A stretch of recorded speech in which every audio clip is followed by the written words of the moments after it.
Ok, João Batista foi um sacerdote de Deus assassinado por um nafal, por alguém extremamente violento.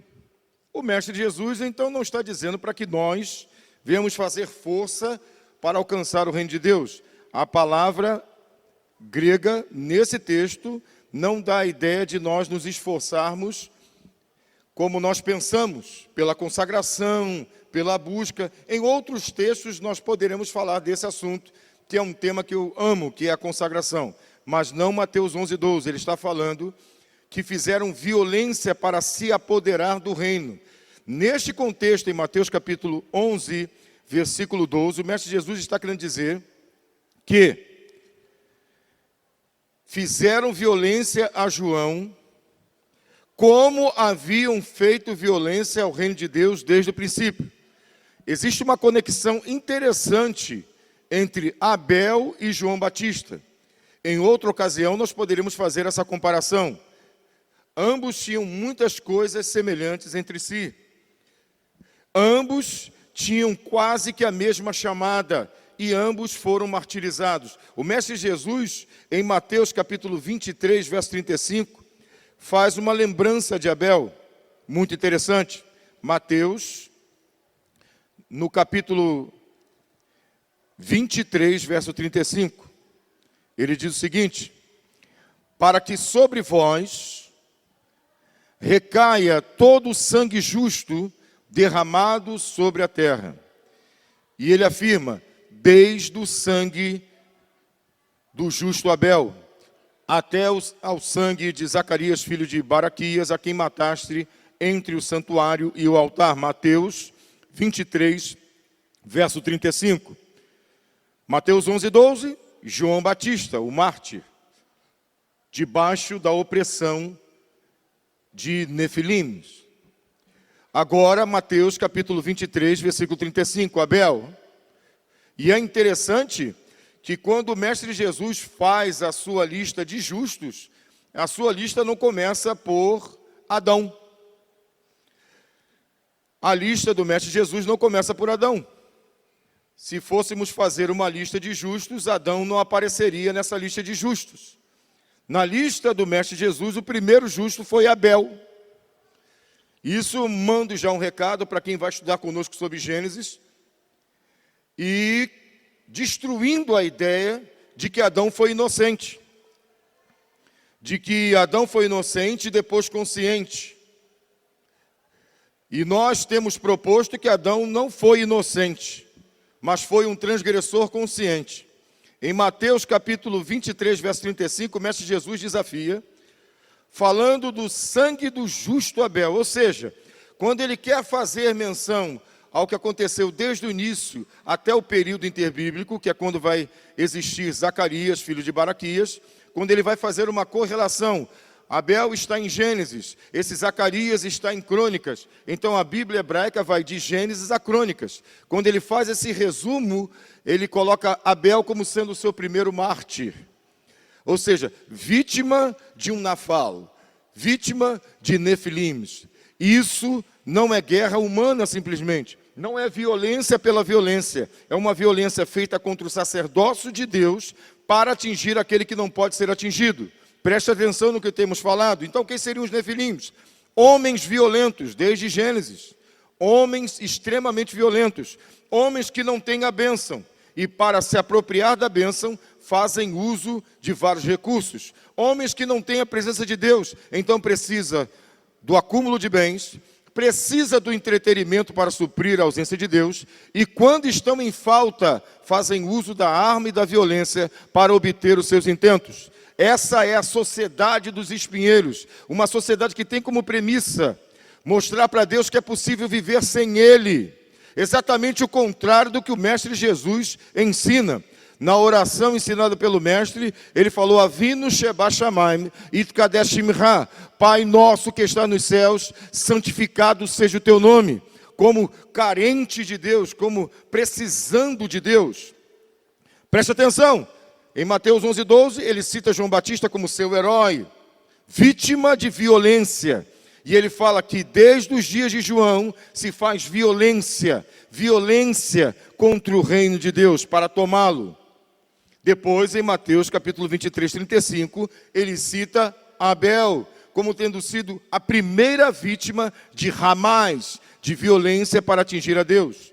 Então, se você compreendeu, o Mestre Jesus nesses dois textos faz sim menção a Gênesis no capítulo 1 ao 6.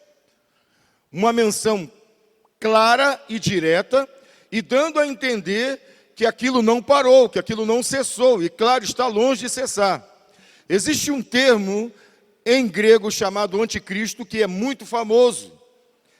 E a ideia do anticristo, muitas vezes fantasiada por alguns, nada mais é do que a mesma ideia do Nafal, ou no plural, Nefilim. O anticristo seria alguém que não somente quer se opor ao Cristo, ao Messias, mas ele quer assumir o lugar. O anticristo, ele não tem Torá, ele não tem nenhum princípio, e ele se volta contra o eterno. E o anticristo e os anticristos que existiram durante a história, eles matam servos de Deus, como se estivessem prestando um culto. Então, para você que não está entendendo, o Nefilim de Gênesis capítulo 6, versículo 4, eram homens violentos. E eu gostaria ainda de falar desse contexto. Dentro do que eu tenho falado, onde existe espaço para raciocinar sobre anjos? Dentro do que nós temos falado, onde existe espaço para se pensar que anjos deitaram com mulheres e geraram gigantes. Então nós estamos desmentindo aqui. Uma que não existe gigantes, é uma tradução falha. O original não fala gigantes, ainda que existissem homens de grande estatura. A Bíblia está muito mais preocupada com a natureza empírica, com o comportamento de cada um deles, do que com a sua forma física. A Bíblia não trabalha com fábulas, com lendas. Ela está preocupada com a sua conduta. Quem são os nefilins quanto à conduta? Nós não queremos saber quantos metros eles têm. Nós queremos saber qual é a sua metodologia, como se forma a sociedade onde eles existem. Porque não são somente homens violentos, mas que impõem uma maneira violenta de agir. O Mestre Jesus dá a ideia de que aquilo não parou, e quem estuda a história sabe, não parou.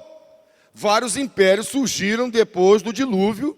Você poderia citar aí, entre alguns, Babilônia, Assíria, citados na Bíblia, Babilônia, Assíria, Pérsia, Grécia, Roma, e outros que vieram do Império Romano esfacelado, extremamente violentos. Não precisam ser de 2, 3, 4 metros, isso é uma fantasia. Eles só precisam ter as mesmas características. Então, preste atenção, você que gosta de estudar a palavra. Pense na união entre a palavra Nefilim, no plural, e a palavra anticristos. E você vai perceber que ao longo da história sempre houveram Nefilims e sempre houveram anticristos. Eu ainda quero apelar para você, numa leitura ainda do Mestre Jesus, em Mateus no capítulo 24, no versículo 37 e 38. Mateus capítulo 24, verso 37 e 38. Preste atenção. Olha o que o Mestre Jesus diz. Pois assim como foi nos dias de Noé, também será a vinda do Filho do Homem. Ok? Leia comigo de novo. Pois assim como foi nos dias de Noé, também será a vinda do Filho do Homem. Perdoe a minha ironia, porque eu ainda não estou solto nesse formato de pregar olhando para uma câmera. À medida que eu for me soltando, vai ficar mais claro a maneira como eu penso. E a leitura de Mateus 24, 37, já mostra que a ideia de anjos deitando com mulheres, gerando gigantes, é extremamente inocente, infeliz e herética. Ok, então lemos Mateus, capítulo 11, versículo 12, o mestre destaca o herói dos seus dias, o mártir, sua testemunha nos seus dias, que sofreu violência por parte daqueles que querem tomar o reino de Deus, à força, pela violência, pela Hamas. Capítulo 23, verso 35, ele cita o seu primeiro herói, o herói reivindicado por Deus, Abel. E agora no capítulo 24, nós estamos lendo algo assustador. Capítulo 24, verso 37. E aqui nós deixamos em aberto o diálogo que possamos ter com pessoas acerca desse assunto. É claro que na meditação para a igreja nós não entramos em todos os detalhes, mas se alguém quiser conversar conosco ou debater conosco, estamos abertos acerca desse assunto. O que eu quero provar mais uma vez, sem nenhum medo de errar, fazendo uso das Escrituras, que não deixa margem para dúvidas. Não existe três pensamentos acerca desse assunto. As Escrituras revelam um só pensamento. Vou repetir, nós existimos para provar que as Escrituras são a palavra de Deus, que elas são inspiradas desde Gênesis 1 a Apocalipse 22, 21. E desafiamos quem pensa o contrário, usando somente o texto sagrado. Usando o texto sagrado, o Mestre Jesus, ele torna totalmente infantil qualquer ideia angélica. Capítulo 24, verso 37 diz: pois assim como foi nos dias de Noé, também será a vinda do Filho do Homem. Não entendi, pastor, eu vou explicar. Ele exige que aquele contexto se repita nos dias anteriores à sua vinda. Ou seja, se eu fantasio o contexto de Gênesis 6, do 1 ao 4, criando fantasias angélicas com anjos deitando com mulheres, eu vou ter que ser tolo ao ponto de aplicar isso no futuro. A tolice, ela é lá atrás, quando alguém faz um comentário leviano, como nós ouvimos em programas de TV, pessoas falando da relação sexual de anjos com mulheres e tentando imaginar como essa relação se deu. Absurdo! Porque esse indivíduo que está falando isso, ele vai ter que responder como é que Jesus fala que aquele contexto vai se repetir. Ou seja, quem hoje, no século 21, consegue imaginar anjos agora se relacionando com mulheres e gerando gigantes? A mentira, ela é tão grande que ela não vai conseguir perpetuar o seu ensino. É uma mentira, é uma heresia. O Mestre Jesus fala que aquele contexto, Mateus 24, 37, irá se repetir. Porque vai ser na vinda do Filho do Homem, como foi nos dias de Noé. Quais são os dias de Noé? Nós colocamos aqui a genealogia para você. Noé foi contemporâneo de Lameque, Jabal, Jubal e Tubal-Caim. Quais são os dias de Noé? Os dias de Noé são os dias daqueles homens violentos, dos Nefilim. E os filhos de Deus, do qual Noé é citado como 10º no capítulo 5, eles vão se misturar. Olha o que o Mestre Jesus fala em Mateus capítulo 24, verso 38. Está aí. Porquanto assim como nos dias anteriores ao dilúvio, comiam e bebiam, casavam e davam-se em casamento, até ao dia em que Noé entrou na arca. Bom, se você quiser ler novamente o texto, preste atenção. Porquanto assim como nos dias anteriores ao dilúvio. Quais são os dias anteriores ao dilúvio? Os dias da má semente, da boa semente, dos filhos de Deus, no padrão de Abel, nos filhos do maligno, no padrão de Caim e de seu pai Adão. E o Mestre Jesus, em Mateus 13, ele vai falar de boa semente, má semente. Paralelo perfeito, porque ele falou que iria publicar mistérios ocultos desde a criação do mundo. Voltando para Mateus 24, verso 38. Ele diz o seguinte: o contexto que se repetirá na sua vinda não é de fantasias sexuais angélicas, mas sim de costumes, de mistura, contrariando Levítico 19, 19, que proíbe a semeadura de 2 tipos de semente. O Mestre Jesus fala que novamente na sua vinda, nos dias anteriores à sua vinda, será muito semelhante aos dias anteriores ao dilúvio. E o que estava acontecendo lá? Os filhos de Deus estavam escolhendo as que, dentre as filhas dos homens, mais lhe agradavam à vista. Isso é interessante. E é claro que, se você for pensar num contexto de homens violentos, porque já existiam nefilims antes da mistura, nós lemos esse texto. E depois também, quando os filhos de Deus se relacionaram com as filhas dos homens. O que o contexto nos apresenta é que os filhos de Deus passaram também a treinar a mesma arte para poder competir com os filhos de Caim. E em ganhando, teriam como resultado a conquista dessas meninas que agradavam à vista. Vamos lembrar aí que existe uma menina citada no capítulo 4 chamada Naamá. Naamá significa agradável, encantadora. Então, Naamá, agradável, encantadora, representa um grupo de mulheres extremamente sensuais. E os filhos de Deus passaram a treinar para a mesma batalha, para poder conquistar essas jovens. O texto que Jesus fala é o seguinte: vai ser no futuro como foi no passado. Vai ser no fim como foi no princípio. Como? Eles se casavam. Ok? Casar é um termo particular para o homem que tem um filho, um menino, um rapaz, e ele vai então casar esse menino. Dar em casamento já se aplicaria à menina, que é quando o pai, ele recebendo o pagamento do dote, a menina é comprada dele. Então, casar, homem, dar em casamento, menina. O texto é muito claro, porque que Jesus vai lembrar dos dias de Noé, justamente relacionado a casamento. Casamento de quê? De anjos com mulheres? Não, de homens com mulheres. Então eu te desafio. Então nos dias que virão, aquele cenário vai se repetir? Claro que não. O que vai se repetir é o mesmo modus operandi. O quê? Homens violentos estarão dominando nos dias anteriores à vinda do Senhor Jesus.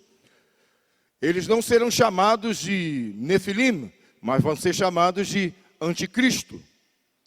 E esses homens que virão, eles estarão matando cruelmente aqueles que defendem o reino de Deus. E não muito longe dos nossos dias, esse cenário se repetirá.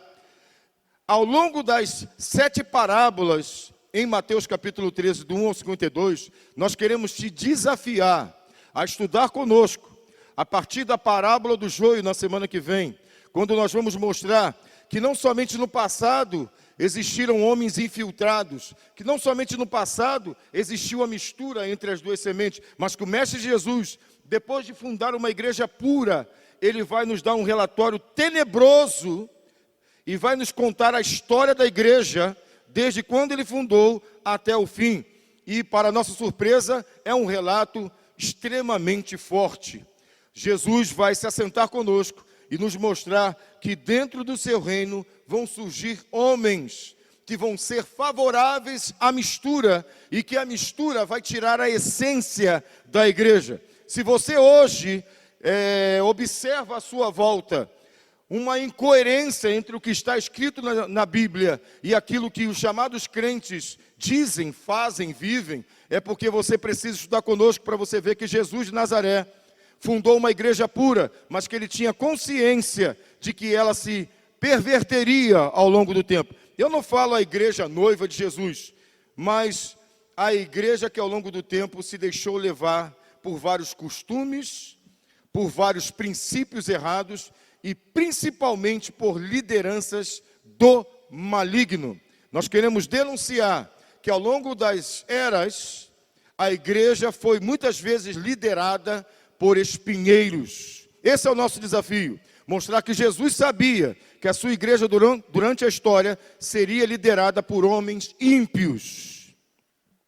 Que o Senhor te abençoe e te guarde, que o Senhor faça resplandecer o seu rosto sobre ti, que o Senhor tenha misericórdia de ti, que o Senhor sobre ti levante o seu rosto e te dê shalom.